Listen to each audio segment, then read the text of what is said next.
اعوذ باللہ من الشیطان اللعین الرجیم، بسم اللہ الرحمن الرحیم۔ ناظرین کرام، السلام علیکم ورحمۃ اللہ وبرکاتہ۔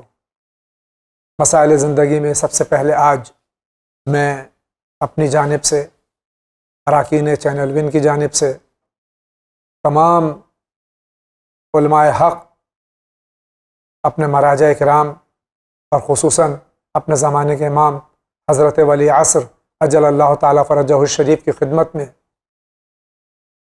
تعزیت اور پرسہ پیش کرتا ہوں۔ جو آج کا دن گزرا وہ ہمارے اور آپ کے ساتویں امام باب الحوائج امام موسیٰ بن جعفر علیہ الصلاۃ والسلام کی شہادت کا دن تھا، اور آج شب محسن انسانیت، محسن اسلام، محسن رسالت حضرت ابو طالب علیہ الصلاۃ والسلام کی وفات کی شب ہے۔ میں ناظرین اکرام ایک بار پھر آپ تمام کی خدمت میں تعزیت اور پرسہ پیش کرتا ہوں، اور حجت الاسلام جناب مولانا ذکی حسن صاحب کا استقبال کرتے ہوئے ان کی خدمت میں بھی سلام کے بعد پرسہ پیش کرتا ہوں۔ آغا السلام علیکم ورحمۃ اللہ وبرکاتہ۔ وعلیکم السلام ورحمۃ اللہ وبرکاتہ۔ آغا، آج کا دن جو گزرا ہے اور آج کی جو شب ہے اس سلسلے میں اگر مختصراً کچھ۔ بسم اللہ الرحمن الرحیم۔ یقیناً بڑا غمناک اور المناک دن آج گزرا ہے، اس لیے کہ اہل بیت اطہار کے گھرانے کی وہ شخصیت کہ جو انسانیت کے لیے ساتویں رہبر اور امام اللہ کی جانب سے قرار دیے گئے، ان کا روز شہادت، اور اس اعتبار سے تمام انسانیت اور تمام اہل بیت اطہار کے چاہنے والے غمزدہ ہیں، اور ہم سب اپنے آخری امام کی بارگاہ میں پرسہ پیش کرتے ہیں۔ ساتھ ہی ساتھ آج کی جو یہ غمناک شب ہے کہ کل کا دن سرکار ابو طالب علیہ الصلاۃ والسلام کی رحلت کا دن ہے، وہ عظیم شخصیت کہ جو رسالت مآب کے لیے پشت پناہ تھی۔ دیکھیں، اس دنیا میں اللہ سب کا مددگار ہے اور اللہ سب کی پشت پناہی کرتا ہے، لیکن اللہ اپنے امور کو کچھ افراد کے ذمے اور حوالے کرتا ہے۔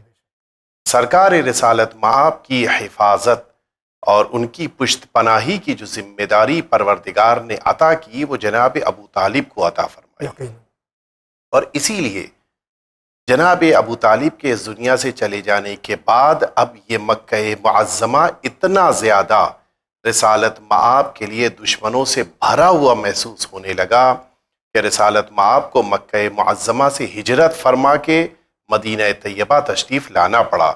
اس کے معنی یہ ہے کہ ایک تنہا جناب ابو طالب کی ذات رسالت مآب کے لیے اتنی زیادہ حمایت کرنے والی ذات تھی کہ رسالت مآب کو پورے مکے میں کفار سے مقابلہ کرنے میں کسی قسم کی مشکل نہیں ہو رہی تھی۔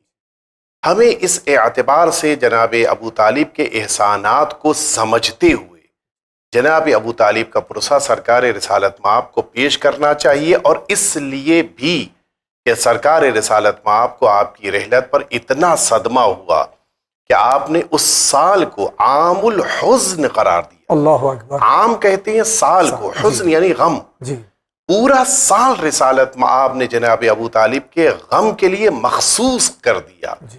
اس لیے ہمیں بھی جناب ابو طالب کا سوگ منانا چاہیے، اور اس موقع پر میں اپنے ناظرین کی خدمت میں یہ جملہ ضرور کہنا چاہوں گا کہ ہم نے اپنے اعمال کے لیے شخصیت ختمی مرتبت کو معیار بنایا ہے۔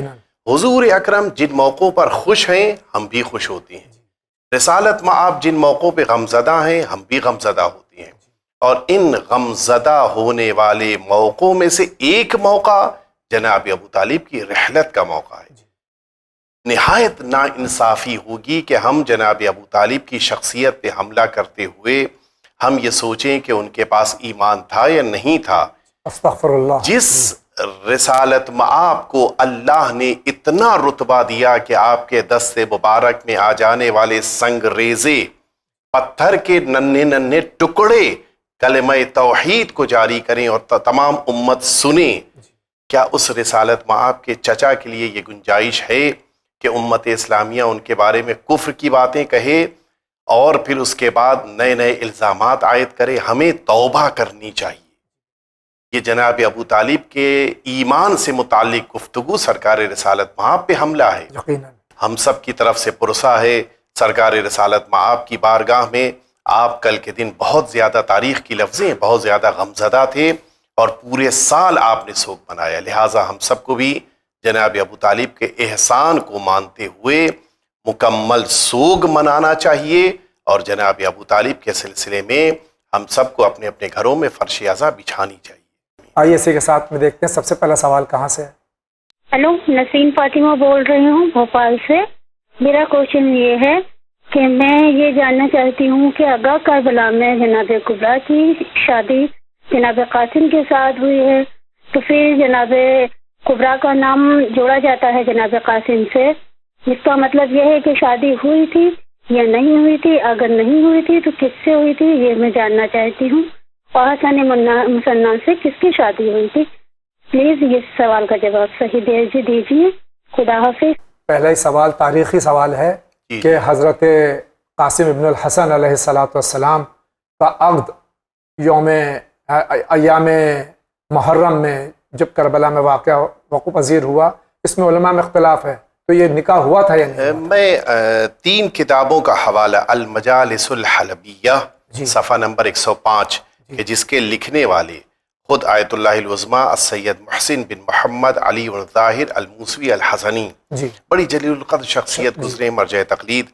اور اس کے علاوہ دوسری کتاب البیان المبرہن فی عرس القاسم، یہ کتاب ہے مرزا علی مرعشی حائری کہ جن کا انتقال 1344 ہجری میں گزشتہ صدی میں ہوا. اور تیسری کتاب الحجج القاطع فی زواج القاسم کہ جس کو لکھنے والے سید ابو الحسن علی بن نقی شاہ. یہ 3 کتابیں کہ جن 3 کتابوں میں جناب قاسم کے عقد کا تذکرہ ہے. ہم لوگ تھوڑا سا مشکل یہ ہوتی ہے کہ شادی اور عقد کا جو ڈفرینس ہے اس کو نہیں محسوس کرتے.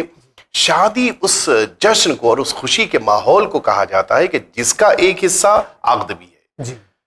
میدان کربلا میں سرکار سید الشہداء نے اپنے بھائی کی وصیت پر عمل کرتے ہوئے اپنے بھتیجے کو میدان جنگ میں بھیجنے سے پہلے اپنی بیٹی سے جناب قاسم کا عقد فرمایا، جہاں پر اس واقعے کا تذکرہ ہے کہ جناب قاسم بازو بند لے کر آئے کہ میرے بابا کی وصیت ہے. اسی کا اگلا فقرہ ہے جو میں روایت کی لفظیں پڑھے دے رہا ہوں. روایت میں ہے فقام القاسم علیہ السلام من ساعته ورجع على عمه الحسین وعرض عليه الوصیہ فلما قرأه الحسین بکا وقال. جناب قاسم اپنے والد کی وصیت کو لے کر اپنے چچا کے پاس حاضر ہوئے اور چچا جناب امام حسین نے جب اس وصیت نامے کو دیکھا تو فرمائے وقال یا ابن الاخ، اے میرے بھتیجے، هذه الوصیہ لک من ابیک، یہ تمہارے والد کی تم سے وصیت ہے، وَلَكَ عِنْدِي وَصِيَّةٌ أُخْرَى مِنْ أَبِيكَ، اور ایک وصیت تمہارے والد نے مجھ سے بھی کی تھی، لَابُدَّ مِنْ إِنْفَاذِهَا، اور اس پر مجھے اس وقت عمل کرنا ہے. فَأَخَذَ بِيَدِهِ، سرکار سید الشہداء نے جناب قاسم کے دست مبارک کو پکڑا، وَأَدْخَلَهُ الْخَيْمَةَ، ایک خیمے میں لے کر آئے، وَنَادَى عَوْنًا وَعَبَّاسًا، جناب عون اور جناب عباس کو بلایا، وقال لأم قاسم، جناب قاسم کی والدہ سے جملہ کہا کہ الیس للقاسم ثیاب جدید، کوئی نیا لباس ہے قاسم کے پاس؟ فقالت اللہم لا، اس وقت میرے پاس کوئی نیا لباس نہیں ہے. فقال لأختہ، امام حسین نے اپنی بہن سے فرمایا کہ ہاتی صندوق الفلانی فاتتہ بہ، وہ فلاں ایک صندوق لے کر آؤ. جب جناب زینب اس صندوق کو لے کر آئیں، ففتحہ، امام حسین نے اسے کھولا، فاخرج منہ قباء الحسن علیہ السلام فالبسہ، امام حسن کی قبا اس میں سے نکالی اور جناب قاسم کو پہنائی. ووضع علی رأسہ عمامۃ ابیہ، اور پھر جناب قاسم کے سر پر ان کے والد کا عمامہ رکھا. واخذ بید ابنتہ وعقدہا للقاسم، اور پھر اپنی بیٹی کو بلا کر جناب قاسم کو ان سے عقد فرمایا، حیث کانت، کہ جو اس وقت وہاں پر موجود تھی. یہ روایت متعدد کتابوں میں موجود ہے، حتیٰ شرح الاخبار میں بھی، مدینۃ المعاجز میں، لواعج الاشجان، اعلام البراء، ان 4 کتابوں میں بھی اشارتاً اس واقعے کا ذکر آیا ہے. اور جو 3 کتابیں جن کا میں نے شروع میں تذکرہ کیا، ان 3 کتابوں میں یہ مکمل واقعہ اسی طرح سے موجود ہے. تو ظاہر ہے کہ جناب قاسم کے عقد کا تذکرہ متعدد کتابوں میں ہے، حتیٰ ہندوستان کے بھی بہت سے بزرگ علماء نے اس واقعے کو تسلیم بھی کیا ہے اور مصائب کے موقع پر ان کا تذکرہ بھی ہوتا ہے۔ تو ذکر کرنے میں کوئی مشکل نہیں ہے، ہاں البتہ یہ ہے کہ اگر ہم انکار کر رہے ہوں تو ہمارے پاس کوئی ثبوت یا کوئی دلیل ہونی چاہیے۔ بہت شکریہ، اسی کے ساتھ آگے بڑھتے ہیں، اگلا سوال لیتے ہیں۔ السلام علیکم، میں محبوبہ گجرات سے بول رہا ہوں۔ اگر کوئی لیڈیز ہے اور وہ 20 سال سے کام کر رہی ہے اور 20 سال سے کام کرنے کے بعد 1 لاکھ روپے کی رقم جمع ہو گئی ہے تو کیا اس کے اوپر خمس واجب ہے، خمس نکلنا چاہیے؟ میرا سوال یہ ہے، مہربانی جی آپ جواب دیجیے، شکریہ۔ مختصر یہ کہ 1 سال کے بعد یعنی اب 1 لاکھ روپے جمع ہے، اس پہ خمس ہے؟ جی یقیناً، اگر ان کے پاس سال بھر کے اخراجات کے بعد کچھ رقم بچی ہے تو اسی کو بچت کہا جاتا ہے، اور اس پر انہیں 1/5 کے حساب سے خمس دینا ہوگا۔ شکریہ، آئیے دیکھتے ہیں اگلا سوال کیا ہے۔ میرا سوال یہ ہے کہ جب امام جماعت جو ہیں وہ نماز پڑھاتے ہیں اور الحمد کے بعد جب وہ قلم ختم کرتے ہیں تو پیچھے نمازی جو ہیں وہ الحمدللہ کہتے ہیں۔ سوال یہ ہے کہ الحمدللہ کی جو آواز وہ بلند کرتے ہیں کیا وہ امام تک نہیں پہنچنی چاہیے، اور اگر پہنچتی ہے تو نماز سے کیا اثر پڑتا ہے؟ Thank you. ہمارے فقہ میں جب جماعت کی نماز ہوتی ہے، سورہ حمد جب امام پڑھتا ہے، جیسے ختم کرتا ہے پیچھے جماعت کہتی ہے الحمدللہ رب العالمین، یہ آواز امام کے کان تک پہنچنا کیسا ہے؟ جی یہ خود الحمدللہ رب العالمین کا کہنا مستحب ہے، اور اتنی آہستگی کے ساتھ کہا جائے کہ ہمارے کان خود سن سکیں۔ ایسی کوئی ضرورت نہیں ہے کہ اس آواز کو امام جماعت تک پہنچایا جائے۔ شکریہ، آگے بڑھتے ہیں۔ میں راجستھان سے بول رہا ہوں۔ بھائی میرا یہ سوال ہے کہ جیسے تعزیہ شریف پہ لگا کے جو بیڑی پہنتے ہیں تو ویسے چاندی کی پہنتے ہیں، کچھ لوگ جو چاندی کی نہیں پہن سکتے ہیں، جو گروا ہیں، غریب ہیں، وہ ریشم کی لگا کے پہن لیتے ہیں یا کاٹن کی پہن لیتے ہیں۔ جو ریشم کی ڈوری آتی ہے کیا وہ تعزیہ شریف پہ لگا کے پہن سکتے ہیں؟ بس یہی میرا سوال ہے مولانا صاحب سے۔ اور بر صغیر میں کچھ روایات ہیں، اس کے بنا پر ایام عزا میں تعزیہ پہ لوگ جو ہاتھوں میں ہتھ کڑی اور پیروں میں بیڑیاں وغیرہ پہنتے ہیں، مختلف چاندی کی یا روئی کی کسی اور چیز کی بنی ہوئی ہے، اس کا کیسا ہے؟ اگر قصد تقرب اور اللہ سے قربت اور سرکار سید الشہداء کی خوشنودی کے لیے ان امور کو اختیار کیا جائے جبکہ اس میں کسی حرام چیز کی شمولیت نہ ہو تو یقیناً صحیح ہے۔ شکریہ، آپ کیا کہتے ہیں؟ Yeah, I am from Nellore. I have a question. My mother and my sister-in-law and my brother have quarreled a lot, and my brother is staying away from my mother's house, and my mother doesn't want us to visit him, whereas my brother is going against me because I am not going to his house. Should I go to his house? Because my mother is strictly saying that I should not go to him. I should not visit his house. Which way should I opt? Please clarify. یہ افسوس کی بات ہے کہ ہمارے خاندانوں میں اس طرح کی باتیں پیدا ہوتی ہیں۔ ماں ہے، بہو ہے، بیٹا ہے اور یہ بیٹی ہیں، غالباً ان کی شادی نہیں ہوئی، ماں کے ساتھ رہتی ہیں۔ بیٹا اور بہو ان کی ماں سے لڑ کے الگ ہو گئے ہیں۔ ماں کا حکم یہ ہے اس بچی سے کہ اپنے بھائی سے نہیں ملیں۔ بھائی کہتا ہے کہ اگر نہیں ملو گے تو تم سے تعلقات ختم کر لوں گا۔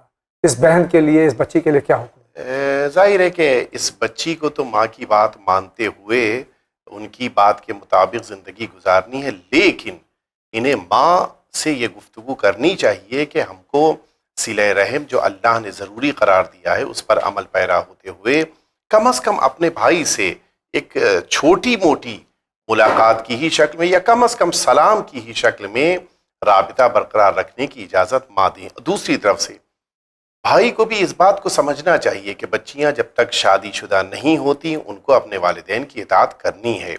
وہ الگ بات ہے کہ ماں غلط مطالبہ کر رہی ہے، لیکن اس میں بچی کی کوئی خطا نہیں ہے، لہٰذا بھائی کو بھی اپنی جگہ پہ اس بات کو، اس فیکٹ کو سمجھنا چاہیے، اور ماں کو بھی اس بات کو سمجھنا چاہیے کہ بچوں کے درمیان اگر آپس میں آج ہم ان کو تقسیم کر رہے ہیں تو یہ مستقبل کے لیے بڑا خطرہ بن جائے گا۔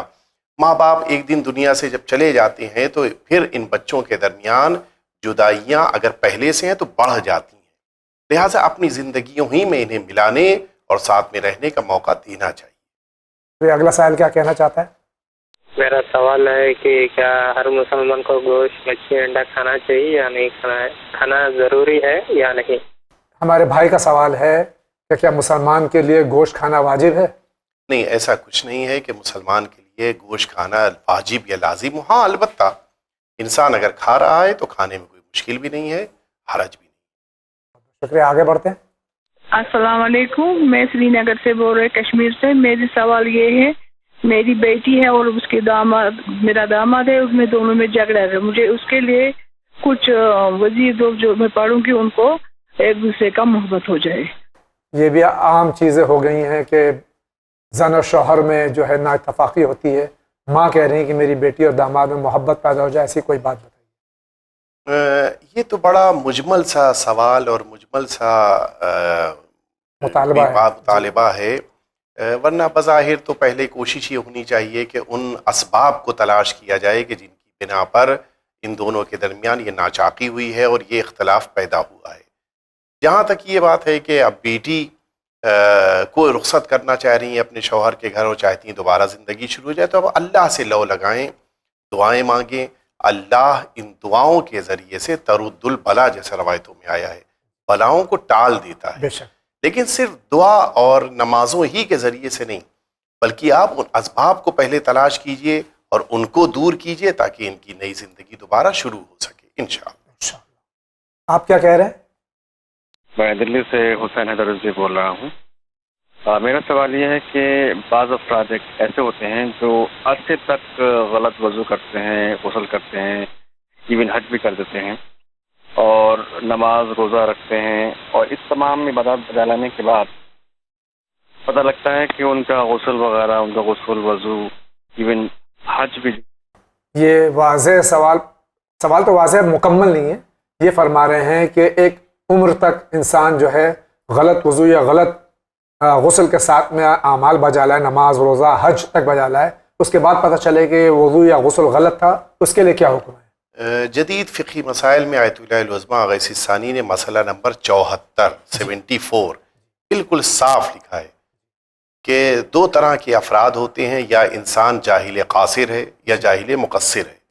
اگر جاہل قاصر ہے یعنی اس کے لیے اس بات کی گنجائش نہیں تھی کہ صحیح مسئلوں کو دریافت کر سکے اور اپنی نظر میں واقعاً یہی صورتحال تھی، تو پھر اس کو گزشتہ اعمال کا اعادہ نہیں کرنا ہے، دوبارہ نہیں انجام دینا ہے۔ لیکن اگر اس کے علاقے میں عالم تھا، اس کے علاقے میں توزن مسائل موجود تھی، اس کے پاس مثلاً وسائل تھے، فون تھا، پوچھ سکتا تھا، اور پھر بھی اس نے مسلسل غلط اعمال انجام دیے، تو آقا کی نگاہ میں اس کو دوبارہ اپنی عبادتوں کو انجام دینا ہوگا، حتیٰ حج کو بھی دوبارہ انجام دینا ہوگا۔ اسی لیے ہم سب کو ایسا طریقہ کار اختیار کرنا چاہیے کہ ادھر بچے سر بلوغ کو پہنچیں، انہیں تمام شریعت کے احکام، کم از کم جو روزمرہ کے ضروری احکام ہیں وہ انہیں ضرور سکھا دیے جائیں، تاکہ 25، 30، 35، 40 سال کی عمر تک پہنچتے پہنچتے کہیں اچانک نہ پتہ چلے کہ فلاں عمل ہمارا غلط تھا اور وسائل ہونے کے باوجود نہیں دریافت کیا، نتیجے میں 15 سال، 20 سال، 25 سال کی عبادتوں کو دوبارہ انجام دینا پڑے۔ لہٰذا ہمیں یہ انتظام ان جوانوں اور ان بچوں کے لیے کرنا چاہیے۔ شکریہ، اگلے سائل کا سوال لیتے ہیں۔ السلام علیکم، میں یاسر اکبر رضی کانپور سے بول رہا ہوں۔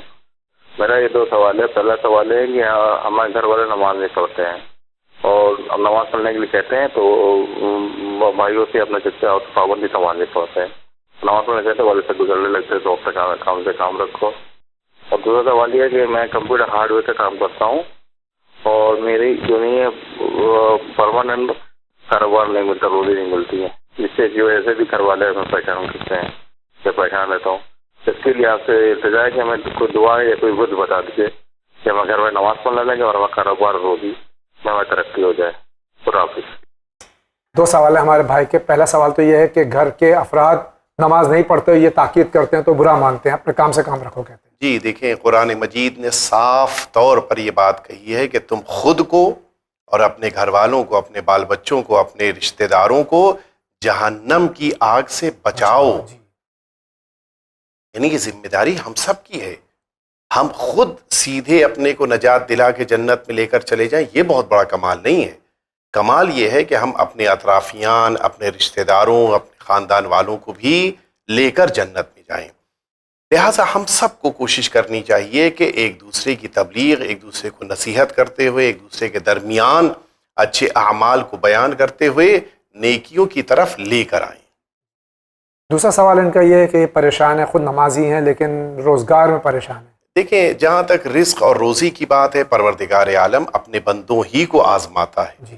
یعنی نیکیاں کرنے والے اور عبادتوں کو انجام دینے والے بھی اس دنیا میں پریشان ہوتے ہیں. کیوں؟ اس لیے کہ اللہ ان کو بسا اوقات آزماتا ہے. اللہ کے فیصلوں پر راضی رہیے، عبادتوں سے وابستہ رہیے اور کوشش کیجئے کہ جن عبادتوں کو اللہ نے ہمارے لیے لازم اور واجب قرار دیا ہے کبھی وہ چھوٹنے نہ پائیں.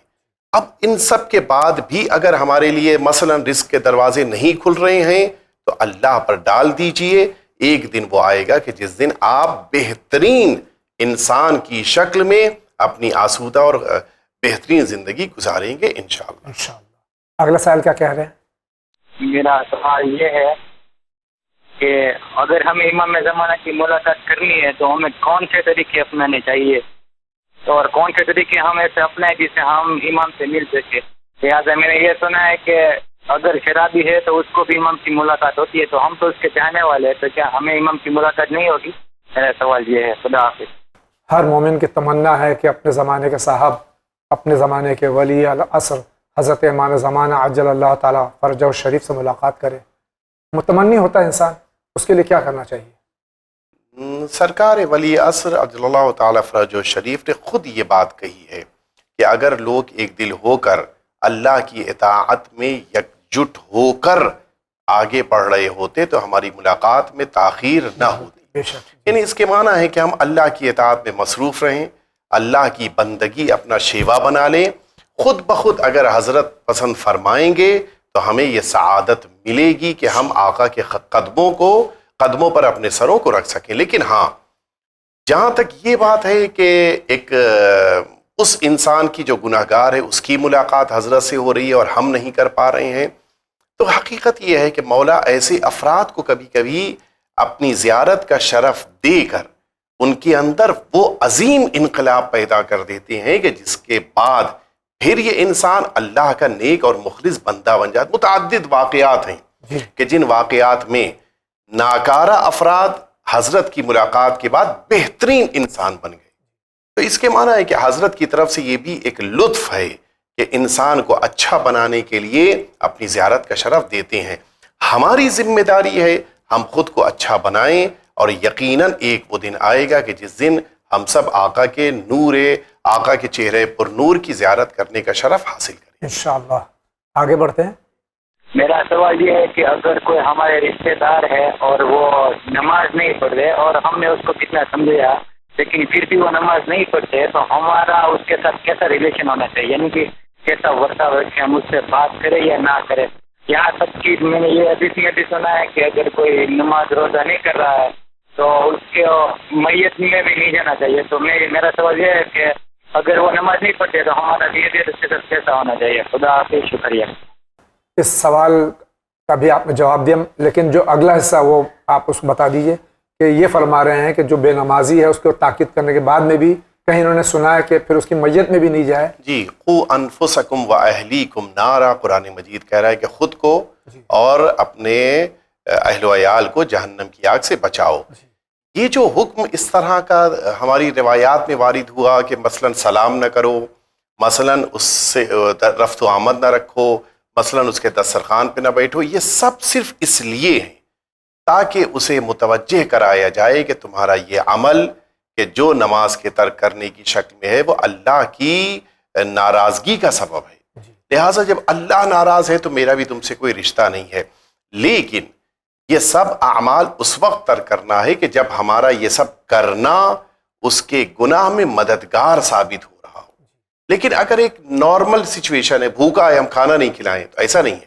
ہاں، لیکن اگر میرا کھانا کھلا دینا اس کی گناہ میں اضافے کا سبب ہے تو نہیں ہم کو یہ کام کرنا ہے. لیکن عام حالات میں اس کی مدد کرنا، اس کے ساتھ اٹھنا بیٹھنا، اس کی میت میں شرکت کرنا، ان سب کی اجازت دی گئی. بلکہ اگر مسلمان ہے تو پھر اس کی میت میں یعنی تشییع جنازہ میں شرکت کرنا، اسے غسل دینا، اسے کفن پہنانا، نماز میت پڑھنا، اس کو دفن کرنا واجب ہے. واجب کفائی واجب ہے، جی واجب ہے.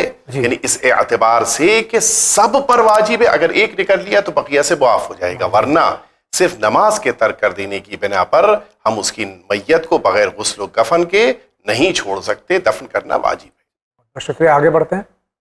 I don't want to name myself. I'm calling from Andhra Pradesh.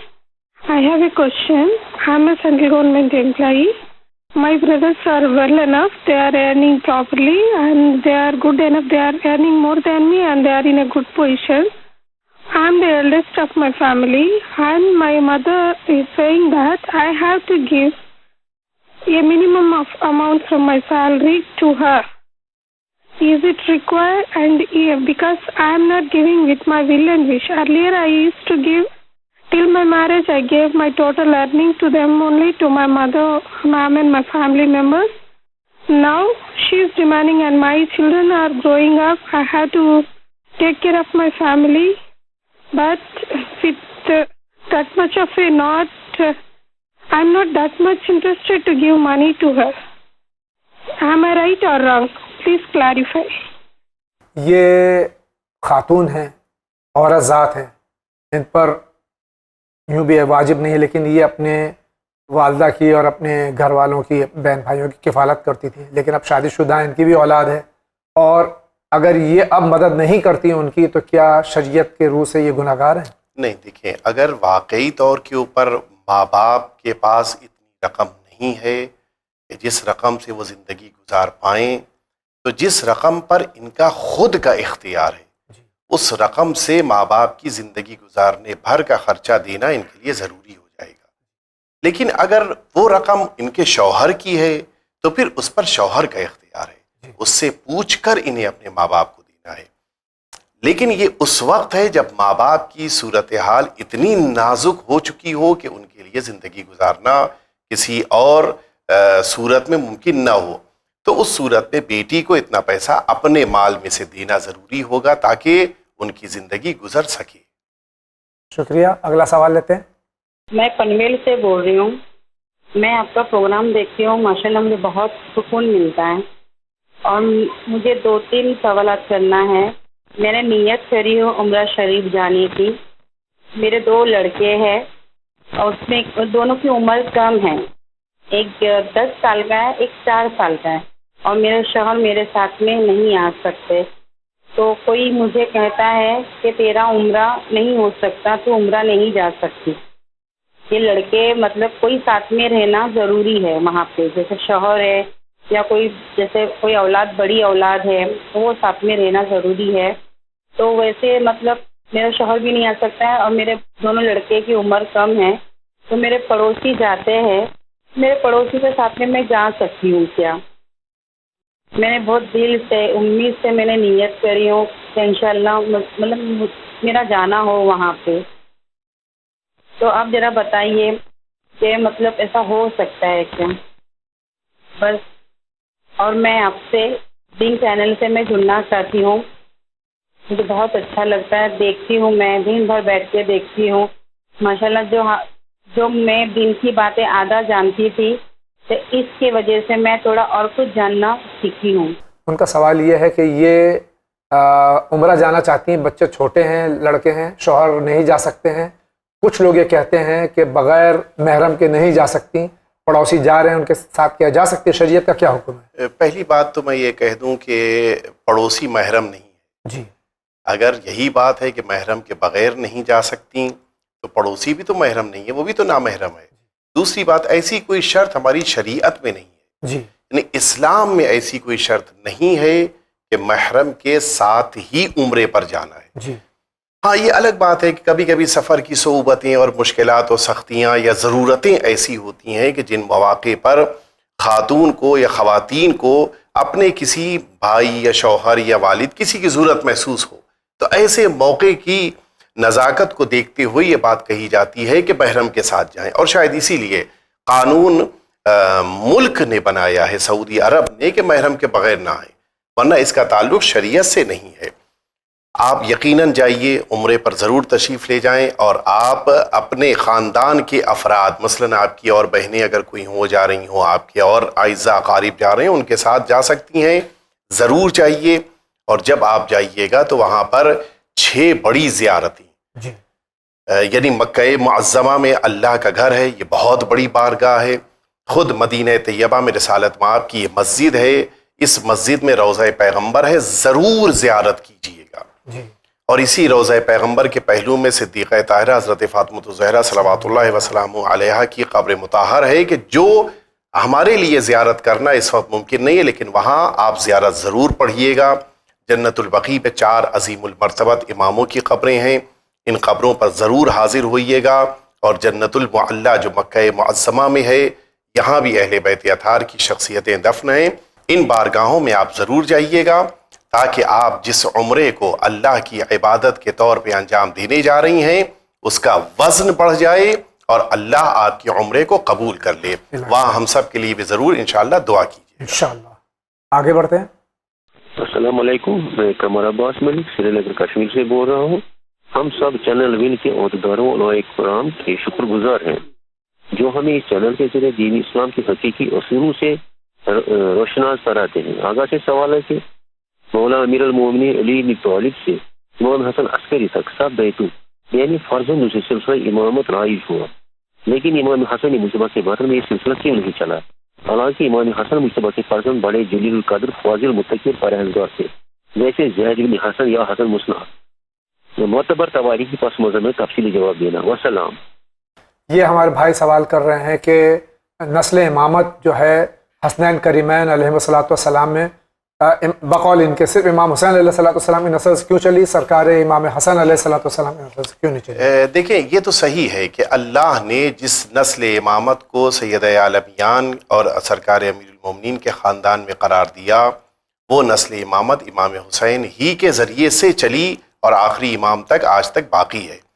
لیکن ایسا نہیں ہے کہ امام حسن کے خاندان میں بھی کوئی باعظمت شخصیت نہ رہی ہو، بڑی باعظمت شخصیتیں خود شاہ عبدالعظیم حسنی شہر رے میں موجود ہیں، جن کی زیارت کی عظمت کے لیے اتنا ہی جملہ کافی ہے کہ من زار عبدالعظیم برے کأنہ زار الحسین فی کربلا، کہ جس نے جناب شاہ عبدالعظیم کی زیارت کی گویا اس نے کربلا معلی میں امام حسین کی زیارت کی۔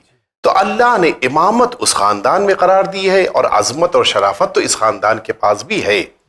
اور جہاں تک یہ بات ہے کہ وہاں امامت کیوں ہے اور یہاں کیوں نہیں ہے، تو ہر اماموں کے کئی بیٹے دنیا میں ہوئے، لیکن سب کو اللہ نے امامت نہیں دی۔ جیسے خود چوتھے امام کی کئی اولاد، چھٹے امام کی کئی اولاد، لیکن سب کو اللہ نے امامت نہیں دی ہے، کسی ایک کو امامت دی ہے۔ تو اسی طرح سے امام حسن کے خاندان میں پروردگار عالم نے امامت نہیں رکھی ہے، امام حسین کے خاندان میں امامت کو قرار دیا ہے۔ یہ پورا اختیار اللہ کے پاس ہے، اور ہم اس بات کو اپنے عقیدے میں شامل سمجھتے ہیں کہ اللہ کے فیصلوں پر راضی رہنا۔ اللہ جسے امام بنائے گا اسے ہم امام مانیں گے، اور جسے اللہ امام نہیں کہے گا، پوری دنیا مل کر امام کہہ ڈالے، ہم اسے امام نہیں مانتے۔ ہم اس اللہ کے فیصلے پر، اور اسی کو نص کہتے ہیں کہ سرکار امیر المؤمنین کو اللہ نے اس دنیا میں ولی بنایا، امام بنایا، ہم نے تسلیم کیا۔ سرکار امام حسن کو امام بنایا، ہم نے جتنے بھی بزرگان کو اللہ نے امام کے طور پر روشناس کرایا، ہم نے انہیں تسلیم کیا ہے۔ یہاں تک کہ امام موسیٰ کاظم علیہ السلام کو جعفر صادق علیہ السلام کے بعد امام مانا، کسی اور کو نہیں مانا، بقیہ نے مانا، لیکن ہم نے انہی کو مانا جن کے بارے میں رسالت مآب نے خبر دی تھی۔ بے شک ہم نے انہی کو مانا کہ جن کے بارے میں ہمارے چھٹے امام نے خبر دی تھی۔ خود یہ صورتحال 11ویں امام کے زمانے میں بھی 11ویں امام کے بعد آئی، بہتوں نے دوسروں کو ماننے اور منوانے کی کوشش کی، لیکن اس امت نے اسی کو امام مانا کہ جن کی بشارت حضرت ختمی مرتبت نے دی تھی اور جن کا تذکرہ 11ویں امام نے فرمایا تھا۔ شکریہ، آگے بڑھتے ہیں۔ ہاں ہیلو، ابھی میں نے بات کی نا، آپ شاید سننے پائے میری بات، میں دہلی سے بول رہی ہوں۔ ابھی جو مولوی صاحب کے ایک لیڈیز نے سوال لکھا ہے یا ای میل تھا، کچھ یاد نہیں، اور جو بیٹا مطلب ماں کا کہنا نہیں مانتا ہے وہ آئے چاہیے، اور قرض کے لیے کون سی دعا پڑھنی ہے؟ بیٹا اگر ماں کا کہنا نہیں مانتا تو کون سی دعا پڑھنی ہے؟ قرآن مجید کی وہ آیت شریفہ اعوذ باللہ من الشیطان الرجیم رب اجعلنی مقیم الصلاۃ ومن ذریتی ربنا وتقبل دعائی، پروردگار مجھے اور میری ذریت کو نماز قائم کرنے والوں میں قرار دے، پروردگار ہم سب کی دعا کو قبول کرے۔ یہ وہ فقرہ ہے کہ جسے اپنے سجدوں میں اور اپنے قنوت میں ضرور پڑھیے، انشاءاللہ آپ کی اولاد نہ صرف یہ کہ اطاعت گزار ہوگی بلکہ اللہ کی نمازی اور اللہ کا ایک اطاعت گزار بندوں میں شامل ہو جائے گی انشاءاللہ۔ آپ کیا کہنا چاہتے ہیں؟ ہلو جاوید صاحب، جو یہ آپ کی ون چینل ہے، اس پر ایک پروگرام ہے جس میں ایک ڈاکٹر صاحب کو کال کرتے ہیں آپ۔ ڈاکٹر صاحب کو نہ داڑھی اس نے رکھی ہے اور وہ ٹائپ پہن کے بھی آتا ہے، کیا یہ اس کا رول ماڈل صحیح ہے؟ اگر نہیں ہے تو آپ اس کو کیسے پروگرام میں لا رہے ہیں؟ میرے بھائی، جو مختلف پروگرامز آتے ہیں اس میں جو شرعی پروگرام ہوتے ہیں اس میں علماء کرام ہوتے ہیں، اور جو شرعی پروگرام نہیں سماجی پروگرام ہوتے ہیں اس میں ڈاکٹرز بھی آتے ہیں۔ ڈاکٹر مختلف مذاہب کے، مختلف ریلیجن کے، مختلف دھرموں کے ہوتے ہیں۔ ہم ان پہ انسسٹ نہیں کر سکتے کہ آپ داڑھی رکھ کے ہی آئیے، بغیر داڑھی کے ہم آپ کو نہیں بلائیں گے۔ یہ ایکسپرٹس ہوتے ہیں اور اس سے قوم کو فائدہ ہوتا ہے۔ جو ہمارے ناظرین ہیں، تو شریعت کی روح سے ہمارے اوپر کوئی جرم عائد نہیں ہوتا ہے، اس کے باوجود بھی ہم عالم سے پوچھتے ہیں کہ آگا اگر ہم اس طرح کے ڈاکٹرز کو یا لوگوں کو لاتے ہیں جو قوم کی خدمت کر رہے ہیں تو ہمارا فریضہ کیا چینل کی حیثیت سے؟ ظاہر ہے کہ کوشش تو بہرحال ہوتی ہے ہم سب کی طرف سے کہ ایسے ہی افراد جو متدین ہیں، لیکن ہم جن لوگوں کو لا رہے ہیں ان کا مقصد یہ ہوتا ہے، یا ہمارا بھی مقصد یہ ہوتا ہے کہ لوگوں کو ان کے ذریعے سے علم ملے۔ ہمارے وہاں روایتوں میں آئے کہ خذ الحکمہ ولو کان من اہل النفاق، منافق بھی اگر علم دے رہا ہے تو اس سے لو، ہاں لیکن جب دین کا علم لیں گے، جب شریعت کو سمجھیں گے تو پھر ایسے موقع کے اوپر متدین سے لیں گے۔ لیکن بقیہ مثال کے طور پہ سر میں درد ہو رہا ہے، ہم کو مثلا کروسین لینی ہے، تو اب کروسین لینے کے لیے جس کے پاس جائیں گے پہلے اس کے وہاں یہ نہیں دیکھیں گے کہ متدین ہے یا نہیں، ہاں یہ دیکھیں گے کہ وہ اس میدان کا علم رکھتا ہے یا نہیں رکھتا ہے۔ اور بیچ میں ان دا بریکٹ ایک جملہ اور واضح کر دوں کہ آیت اللہ العظمیٰ اغیث ثانی نے جدید فقہی مسائل میں ٹائی استعمال کرنے کی اجازت دی ہے، تو ٹائی کے استعمال کرنے کو آپ یہ نہیں کہہ سکتے کہ وہ غیر شرعی عمل ہے۔ ہاں بقیہ امور ہیں کہ جن کے بارے میں چونکہ ہمارے لیے ممکن نہیں ہے، مثلا آیورویدک ڈاکٹر کو اگر لے کے آ رہے ہیں تو پھر ممکن نہیں ہے کہ ہم اس سے اس بات کی امید رکھیں کہ وہ مذہبی میدان میں بھی اتنا ہی متدین ہوگا کہ جتنا مثلا میڈیکل سائنس میں وہ کامیاب ڈاکٹر ہے، تو ایسی کوئی ضرورت بھی نہیں یا ہے۔ قوم اتنی ترقی کر جائے کہ قوم میں اتنے ڈاکٹرز پیدا ہو جائیں کہ جس کے بعد چینل ون جو صرف انہی کو اس پہ یقیناً یہ موقع ہے آمین کہنے کا کہ ہم یہ امید کریں اور اللہ سے دعا کریں کہ ہماری قوم بھی اس مرحلے تک پہنچ جائے کہ جتنی ضرورتوں والی چیزیں ہیں وہ ساری ضرورتوں کو پورا کرنے والے افراد ہماری قوم میں مل جائیں، پھر ہم کو ضرورت ہی نہ پڑے کسی غیر کے پاس جانے کی۔ اللہ ہم کو یہ توفیق اور سعادت عنایت فرمائے۔ الہی آمین۔ آگے بڑھتے ہیں۔ مجھے معلوم یہ چل رہا ہے کہ جمعے کے دن وہ ایریا وہ اتنا ایریا جس میں نماز ہو رہی ہے جمعے کی، جس میں دوسری جمعے کی نماز نہیں ہو سکتی، اس ایریے کے اندر کیا ظہر کی اذان جمعے کی بڑی جامع مسجد میں نماز ہو رہی ہے، دوسری مسجد میں کیا اذان دی جا سکتی ہے؟ میرا یہی سوال تھا، جواب دینے کا رحمت کرے۔ یہ مسئلہ تو ہے کہ ایک فرسخ سے زیادہ دوسرے مسجد میں نماز نہیں ہو سکتی 5.5 کلومیٹر کے اندر، لیکن اگر مسجد دوسری ہے تو وہاں اذان ہو سکتی جہاں جمعہ نہیں ہو رہا۔ نماز ظہر کے لیے اذان ہونے میں کوئی مشکل نہیں ہے، کوئی مشکل نہیں۔ آئیے آگے بڑھتے ہیں، دیکھتے ہیں کہاں سے سوال ہے۔ میرا نام مظفر حسین، کرگل لداخ سے، جموں کشمیر سے۔ میرا سوال یہ ہے جناب کہ میں یہ پوچھنا چاہتا ہوں کہ حنفیہ مسجد میں، سنی مسجد میں نماز کے لیے جاتا ہوں تو وہاں پہ ان کا جماعت شروع ہوا ہوتا ہے، تو ان کی جماعت کے ساتھ میں ہم اپنا نماز پڑھ سکتے ہیں یا نہیں؟ تو اس کا مجھے جواب چاہیے۔ ہمارے بھائی پوچھ رہے ہیں کہ ایک غیر شیعہ جگہ پر، مسجد تو اللہ کا گھر ہے، نہ شیعہ ہوتی نہ سنی ہوتی بہرحال، لیکن وہاں جماعت ہو رہی ہے دوسرے مسلک کی، اور ان کی جماعت کھڑی ہوگی تو اپنی نماز ہم ان کی جماعت کے ساتھ پڑھ سکتے ہیں؟ اگر صحیح نماز ہو رہی ہے اور امام جس کی شرطیں بیان کی گئی ہیں، جس کو جامع الشرائط کہتے ہیں، اگر امام ان شرطوں پر مکمل اتر رہا ہے اور صحیح نماز ہو رہی ہے تو آپ پڑھ سکتے ہیں۔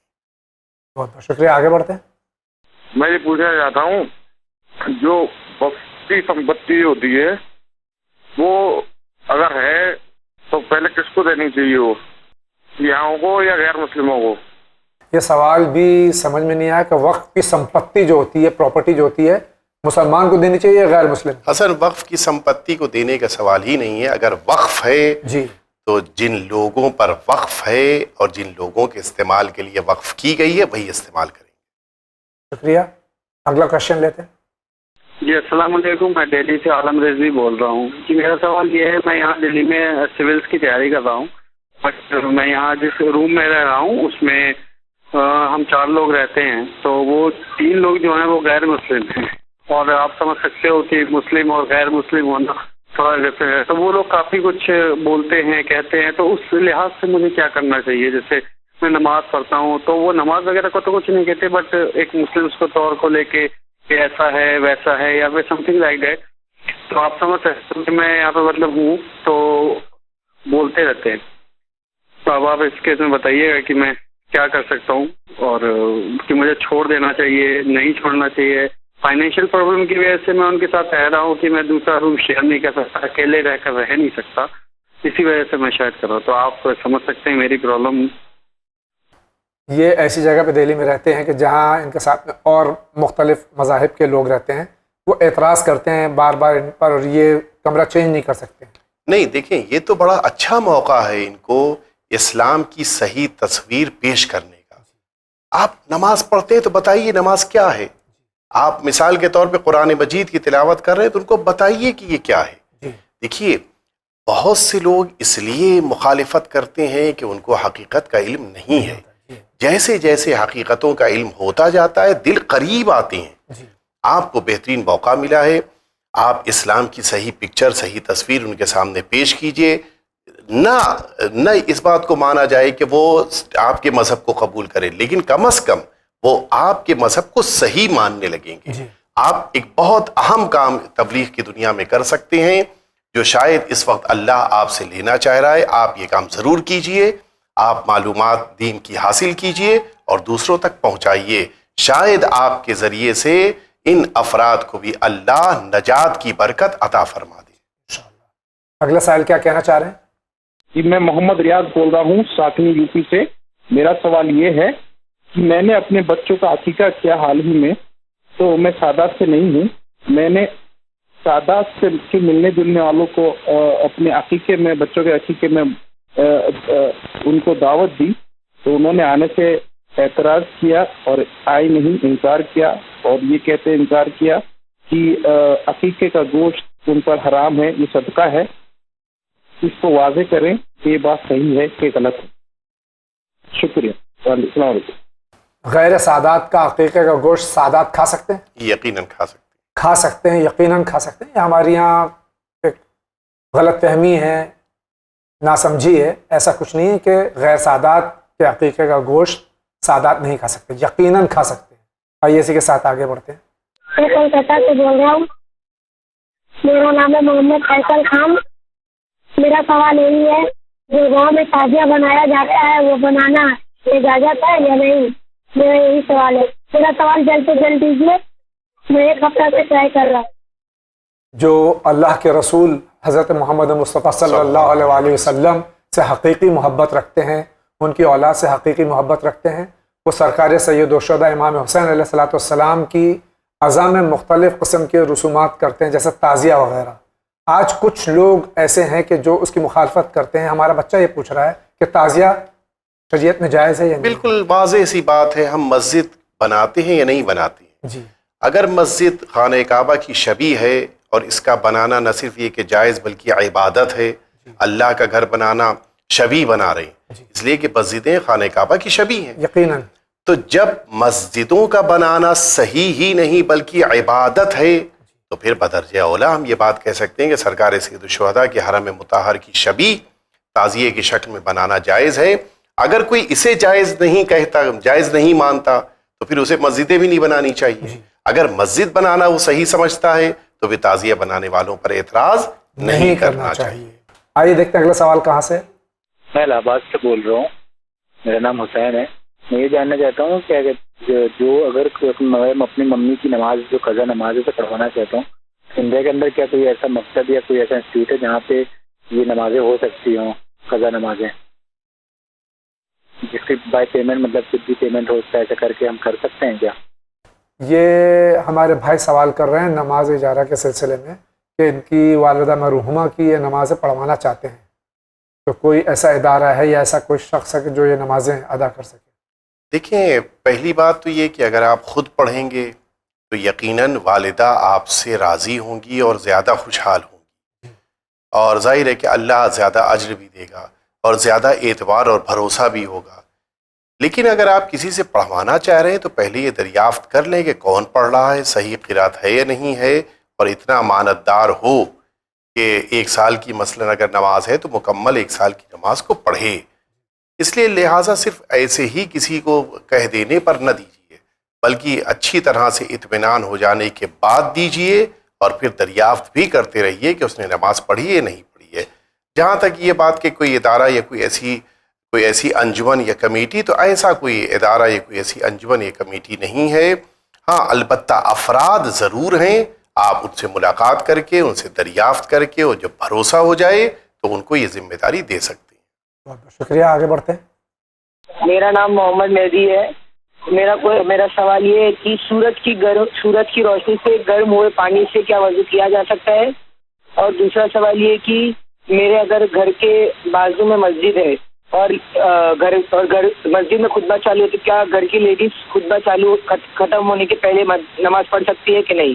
پلیز جمعہ نماز کا خطبہ ختم ہونے سے پہلے نماز پڑھ سکتی ہے کہ نہیں، اس کا جواب دیجیے. شکریہ. ہمارے بھائی کے 2 سوال ہیں. پہلا سوال یہ کہ سورج کی تپش سے جو پانی گرم ہوتا ہے اس سے وضو وغیرہ ہو سکتا ہے؟ جی، وضو کرنے میں مشکل نہیں ہے، البتہ کراہت کا ذکر آیا ہے. دوسرا سوال ان کا یہ ہے کہ اگر پڑوس میں مسجد ہے وہاں خطبے کی آواز آ رہی تو گھر کی خواتین خطبے کے وقت نماز ظہر پڑھ سکتی ہیں؟ جی پڑھ سکتی ہیں. آگے بڑھتے ہیں. میرا سوال یہ ہے کہ آیت الکرسی کو آیت الکرسی کیوں کہا جاتا ہے، اور شیعوں میں اور سنیوں میں آیت الکرسی کے مسئلے پہ اختلاف کیوں ہے؟ ہماری بہن کے 2 سوال ہیں کہ آیت الکرسی کو آیت الکرسی کیوں کہا جاتا ہے؟ جی، اس کی وجہ جو بیان کی گئی ہے وہ اس آیت شریفہ کے اس لفظ کی بنا پر کہ وسع کرسیہ السماوات والارض، چونکہ اس آیت شریفہ میں یہ لفظ وارد ہوا ہے، اس بنا پر اسے آیت الکرسی کہا جاتا ہے.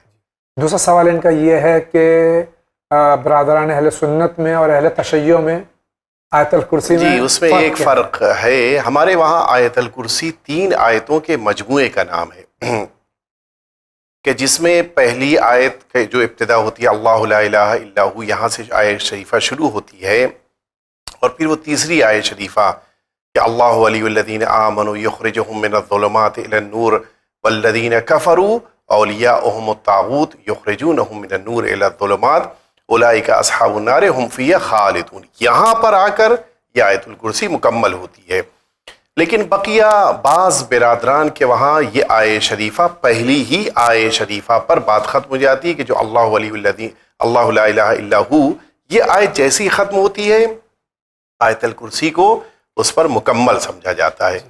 قرآن ایک ہے اور سورہ بقرہ کی یہ آیتیں بھی ایک ہی ہیں، بس صرف تعداد میں فرق ہے کہ وہ آیت الکرسی ایک آیت کو قرار دیتے ہیں، ہم 3 آیت کو قرار دیتے ہیں، بس یہی فرق ہے. شکریہ. آگے بڑھتے ہیں. السلام علیکم، میرا نام امین ہے. میں جان سکتی ہوں کہ عورتوں کو مسجد میں جانا کیوں منع ہے؟ ہماری بہن کو غلط فہمی ہے کہ عورتوں کو مسجد میں جانا منع ہے. پہلی بات تو بالکل واضح کر دیں کہ خواتین کے لیے مسجد میں طہارت کی حالت میں جانے کی کوئی پابندی نہیں ہے، بالکل اجازت ہے کہ خواتین مسجد میں جائیں حالت طہارت میں. البتہ یہ الگ بات ہے کہ ظاہر ہے کہ مرد کے لیے بھی بعض اوقات مسجد میں جانا حرام ہے، اور اسی طرح سے جس طرح سے نجاست کی حالت میں مردوں پہ حرام ہے اسی طرح سے خواتین پہ بھی حرام ہے. اور جہاں تک مسجد میں خواتین کے جانے کی بات ہے تو میں عرض کروں کہ سیرت سید عالمیان حضرت فاطمۃ الزہرا صلوات اللہ وسلام علیہا، جن سے بڑی کوئی سیرت نہیں ہمارے پاس، وہ مسجد میں تشریف لے گئیں. تو جب سید عالمیان مسجد میں جا رہی ہیں تو ان کی کنیزوں کو بھی مسجد میں جانے کی اجازت ہے، البتہ طہارت کا خیال رکھتے ہوئے مسجد میں جانے کی ضرورت ہے. بہت شکریہ. آپ کیا کہنا چاہتے ہیں؟ میں نوئیڈا سے بول رہی ہوں. میرا سوال یہ ہے کہ واقعہ کربلا کے اندر جناب زینب کے صاحبزادوں کو کمسن پیش کیا جاتا ہے. جناب زینب کا عقد جناب امیر المومنین علیہ السلام نے اپنی حیات میں جناب عبداللہ ابن جعفر طیار سے کیا تھا، اور ان میں سے ایک صاحبزادے جو تھے وہ جناب عبداللہ کی پہلی زوجہ سے تھے. لہذا یہ ٹوکر ممکن ہے کہ وہ دونوں بچے جو تھے وہ کمسن قرار پائے، جبکہ کم سے کم کسی ایک کی عمر جو ہے وہ 22 سال سے کم نہیں ہونی چاہیے. ہماری بہن تاریخی ایک بات کر رہی ہیں کہ جناب زینب اولیاء مقام سلام اللہ علیہا کے فرزند حضرت اون اور حضرت محمد کے بارے میں جو اختلاف ہے تاریخ. جی میں عرض کروں کہ ہماری بہن نے یہ بات کہی کہ سرکار امیر المومنین نے اپنی حیات طیبہ میں جناب عبداللہ سے جناب زینب کا عقد فرمایا. تو اس سے یہ ثابت نہیں ہے کہ عقد کے اگلے ہی سال ان دو میں سے کسی ایک کی ولادت ہوئی کہ جو انہوں نے شمار کر کے 22 سال کی بات کہی، ایسا نہیں ہے. اچھا، دوسری بات یہ ہے کہ واقعات کربلا میں معمولاً عمروں کا تذکرہ کم ہوا ہے، تو لہٰذا ایسے موقع کے اوپر یہ معین کرنا کہ عمر جناب اون اور جناب محمد کی کتنی تھی، یہ مشکل کام ہے. ہاں البتہ اگر کوئی اس میدان میں تحقیق کرے اور اس تحقیق کے نتیجے میں کوئی مثبت بات سامنے آئے تو اس کو ہم سب تسلیم کرنے کے لیے تیار ہیں. شکریہ. ناظرین کرام، اسی کے ساتھ ہم جا رہے ہیں ایک بریک پہ، اور سوالات زیادہ ہیں، ابھی گئے اور ابھی آئے.